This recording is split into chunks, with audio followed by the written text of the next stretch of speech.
Gracias, bienvenidos al espacio de expansión en ADN 40. Y hoy tenemos uno de los temas más relevantes y también controvertidos que se dieron a lo largo de más de un año para la renegociación del Tratado de Libre Comercio de América del Norte. Ha terminado la negociación de lo que primero se conoció en inglés como el USMCA y ahora ya tenemos el nombre oficial de TEMEC, el acuerdo que sustituirá al Tratado de Libre Comercio de América del Norte. Para ello hemos invitado a alguien que ha precisamente intervenido y que ha liderado por parte del sector empresarial las negociaciones. Y es Moisés Kalash, precisamente director del Consejo Consultivo Estratégico de Negociaciones del Consejo Coordinador Empresarial. Muchas gracias, Moisés, por estar con nosotros. Gracias por la invitación. Básicamente hemos pasado, después de que se anunció finalmente el término de la negociación entre México, Estados Unidos y Canadá, de diferentes calificativos que le han puesto a este acuerdo. Van desde luego de los elogios del presidente Donald Trump, del presidente Enrique Peña Nieto y del primer ministro Trudeau sobre un buen acuerdo. Pero también otras partes han señalado que ha sido un cambio de nombre y que quizá no sea el acuerdo que todos esperábamos y que desde luego significará un gran reto. Te preguntaría, Moisés, como primera parte, ¿cómo ves qué tanto, ahora que ya se han despejado un poco los polvos de estos festejos y que podemos analizar mejor el acuerdo, cuáles son los beneficios reales que tú ves hacia el momento en que pueda entrar en vigor? Bueno, empecemos por ver el panorama general. Los tiempos y el comercio internacional ha cambiado y va a cambiar aún más. Estados Unidos decidió poner un cambio de ritmo importante a la tendencia que venía llevando. Los acuerdos multilaterales, entre otras cosas, mucho más centrados en la economía americana. Y eso es una realidad. No podemos dejar de pensar que el acuerdo original tiene 25 años y el acuerdo nuevo, pues, no es un acuerdo que es al 100% beneficioso para nuestro país, pero también es un acuerdo que moderniza 20 capítulos. No es un acuerdo que solamente se dedicó a resolver los temas controversiales. Tenemos 20 capítulos modernizadores. De estos 20 capítulos, algunos no existían: anticorrupción, comercio electrónico, son capítulos nuevos. Y luego hay una modernización importante de capítulos como laboral, ambiental, entre otros, ¿no? Entonces, 20 capítulos modernizadores. Después tenemos un nuevo segmento de resolución, digamos, de temas controversiales o antes llamados tóxicos, en donde México guardó sus líneas rojas y no los cruzó. Entonces, ahí tienes un acuerdo que está bastante bien balanceado. Creemos que el acuerdo, digamos, automotriz está relativamente bien balanceado, deja una visión de largo plazo para continuar el crecimiento en nuestro país. Hay una cosa que al sector privado no nos gustó, este tema de referencia a salarios, que no nos convence, pero es parte de un paquete, ¿no? Pero por el otro lado tenemos a todos los demás sectores manufactureros, incluyendo también a los sectores agroindustria, al sector agropecuario y a todos los demás sectores, pues bastante bien librados de este acuerdo. Entonces creemos que es un acuerdo bastante balanceado y que a nuestro país le dará oportunidades de seguir perteneciendo a este club, seguir perteneciendo a la región más competitiva del mundo, tener un instrumento político económica que perdura administraciones, que perdura a los tiempos y que nos ha hecho realmente tener una disciplina más allá de lo que a veces nuestros periodos en México quisieran. Y también una visión de largo plazo, una certeza, una claridad en los mercados. Sobre todo eso, ¿no? Queda esta certidumbre finalmente de que se concluyó una negociación y ahora vendrá solo la aprobación y la firma, pero que evidentemente ya puedes empezar a planear las inversiones. Este aspecto de los salarios que finalmente no está de acuerdo el sector privado mexicano, algunos evidentemente lo ven como una mejora para poder aumentar el nivel de vida de los trabajadores de un sector, sobre todo que está rindiendo mucho también para el comercio. ¿Por qué este elemento a ustedes no les convence tanto y qué posibilidades hay de no llegarlo a cumplir? Bueno, realmente no hay una relación, o sea, no hay un texto que nos obligue a cambiar salarios.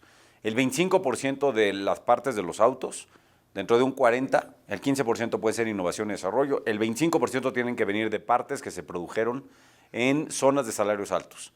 Entonces, realmente no tiene que ver con los salarios, sino hace una referencia a las zonas. Ya. Dicho de otra forma, Canadá y Estados Unidos aportarán 25% de las partes de los autos, cosa que ya hacen hoy. El 70% de los autos que exportamos hoy ya tienen las partes de Canadá y Estados Unidos incluidas en este número. Entonces, creemos que es más una referencia mal puesta. Sí puede ser un tema, digamos, de una visión de más largo plazo de lo que tenemos en nuestro país, de subir los salarios, pero nunca íbamos a aceptar subir los salarios de forma artificial. Por otro lado, no nos gusta porque no acaba de ser libre comercio. Claro. Libre comercio hubiera sido que el contenido hubiera sido regional de los 3 países sin tener definida esa etiqueta que era de Canadá y Estados Unidos. ¿Qué tanto resta competitividad entonces a México finalmente? Evidentemente era una negociación que planteó Estados Unidos y que tenía que tener algunas ventajas, desde luego.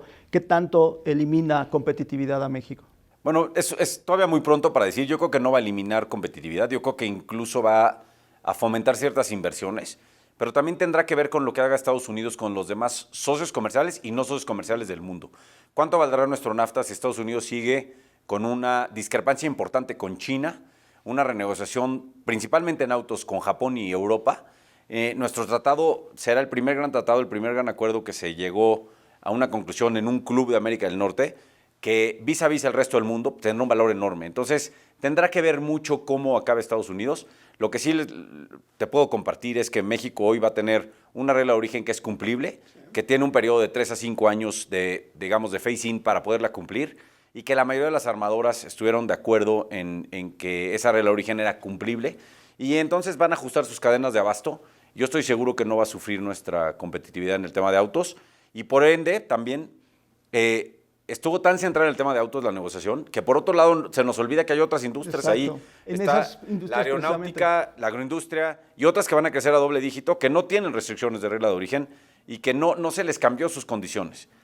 También tenemos ahí pick-ups, camiones ligeros y pesados, que tienen una condición no tan estricta como autos. Entonces yo creo que el mercado y México se va a ajustar y vamos a seguir creciendo en el tema manufacturero automotriz. En la parte de electrónicos, por ejemplo, que sí también hay unas reservas o reglas de origen que también pudieran afectar esa competitividad, ¿no la ves que sea así? No, el tema de electrónicos realmente, se cambiaron solamente 22 reglas de origen. La mayoría tienen que ver con la cadena de abasto de aluminio y acero, que ahí tenemos otro problema con el tema de los aranceles de aluminio y acero, pero realmente los temas electrónicos no se cambiaron. Sí hay un tema de ensamblaje de temas electrónicos que es un reto hacia adelante, que no estamos preparados, pero creo que el mundo no está preparado para la integración. Muchos de estos componentes sí vienen de Asia, y ahí hay un reto mucho más allá de una regla de origen, es un reto de cadenas de abasto completas.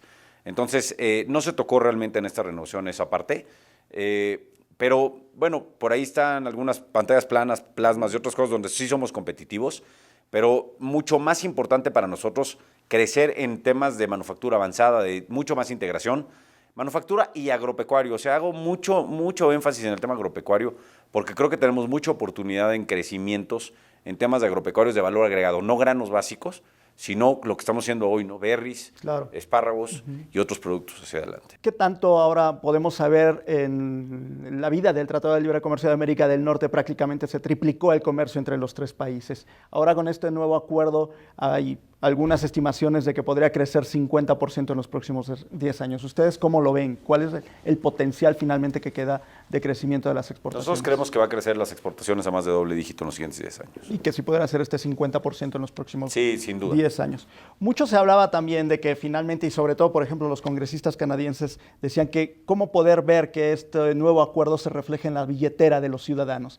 En la billetera de los mexicanos seguimos siendo un país con 50 millones de pobres y un país en donde también hay una clase media que quizá esté creciendo.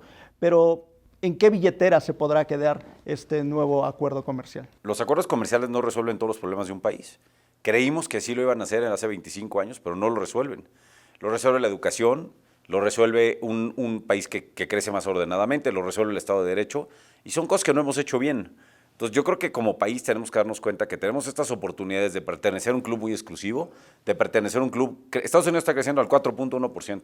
Su economía, que solamente nosotros representamos entre el 8 y el 10% de sus exportaciones, nos puede jalar mucho más, pero si no hacemos la tarea en casa, no se va a poder lograr. Entonces yo creo que el tratado ha sido muy bueno, trae disciplinas, trae un orden en el mercado, trae un fomento a las inversiones, una seguridad a las inversiones, pero no es mágico y no hace todo. Hagamos las dos cosas y tendremos un mejor país. Si no hacemos la tarea en casa, no creo que el tratado vaya a resolver todos nuestros problemas. El Foro Económico Mundial recientemente dio a conocer su índice de competitividad y México en la medición y con el índice de 2017 caía 2 lugares. Había 2 puntos importantes. Uno, el de la competitividad sobre las instituciones. Evidentemente la corrupción, la delincuencia, la alta tasa de homicidios y la incidencia precisamente de más corrupción afectan.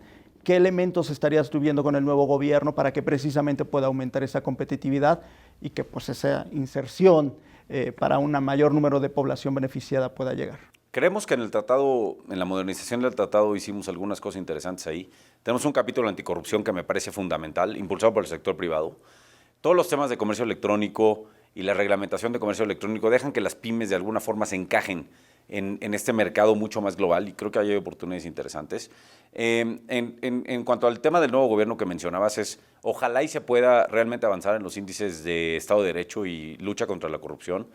Me parece que es uno de los grandes temas pendientes de nuestro país, y eso dejará, digamos, liberará el potencial económico que tenemos, aunque también, por otro lado, algunas señales del nuevo gobierno ojalá y sean prudentes en respetar los temas de mercado y respetar estos tratados. Tenemos tratados con 46 países, hemos sido un campeón del comercio internacional.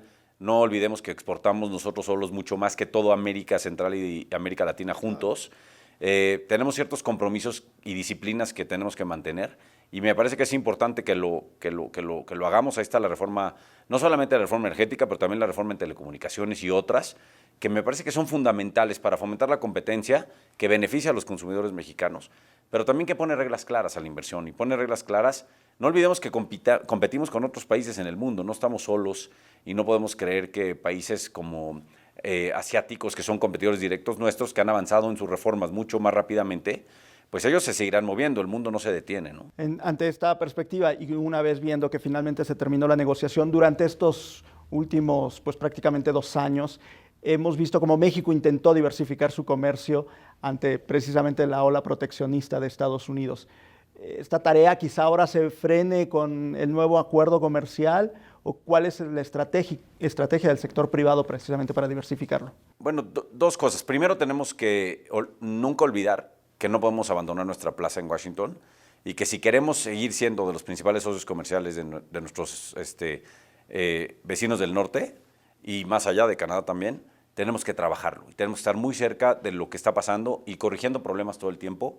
Por eso la cláusula de revisión cada 6 años nos parece fundamental, y no olvidemos esa parte. ¿Cuáles serían los próximos pasos? Es decir, ahora que el Congreso estadounidense discuta hasta 2019 el acuerdo, ¿qué esperamos? ¿Qué podemos ver en el siguiente momento para poder concluir este proceso? O sea, las grandes fases son, ahora estamos todo el tema de textos, todo el tema de la parte legal. No olvidemos que el tratado final será el que firmará el presidente. Todo lo que hemos hablado hasta hoy se tiene que plasmar en blanco y negro y se tendrá que firmar. Ahí termina la parte del Ejecutivo. Entramos en un proceso donde nuestro Senado lo tiene que ratificar, y será un proceso legislativo interesante donde el sector privado tendrá que estar cerca de nuestros senadores para que esto llegue a buen término. Por otro lado, la elección de medio término en Estados Unidos, noviembre 6, dará el camino de una tendencia importante. Si ganan los republicanos o si ganan los demócratas, serán 2 caminos muy diferentes para el tema de la ratificación. Quizás si ganan los demócratas será un camino un poco más tortuoso, porque cambiará el ritmo de la administración del presidente Trump con el Partido Republicano, y eso nos abrirá algunos árboles de decisión importantes en el tema de la ratificación. Si ganan los republicanos será mucho más tranquilo el tema de la ratificación, y seguramente en el primer semestre del año que entra tendremos ratificado en Estados Unidos.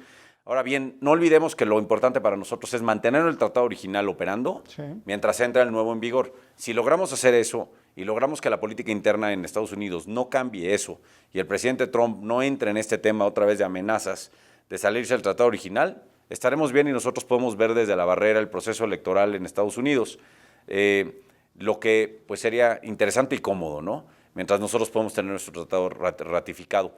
Pero para nosotros tenemos que seguir cerca de los aliados americanos, del sector privado americano, acompañándolos en este proceso legislativo, y quizá a lo mejor un par de oportunidades de hacer pequeños cambios a cosas que nos quedaron pendientes para mejorar un poco el tratado. Moisés, te agradecemos mucho tu presencia. Muchas gracias por la invitación. Y los esperamos en otra emisión de Expansión en ADN 40. Recuerden suscribirse a nuestro newsletter en expansión.mx para recibir las noticias más importantes del día.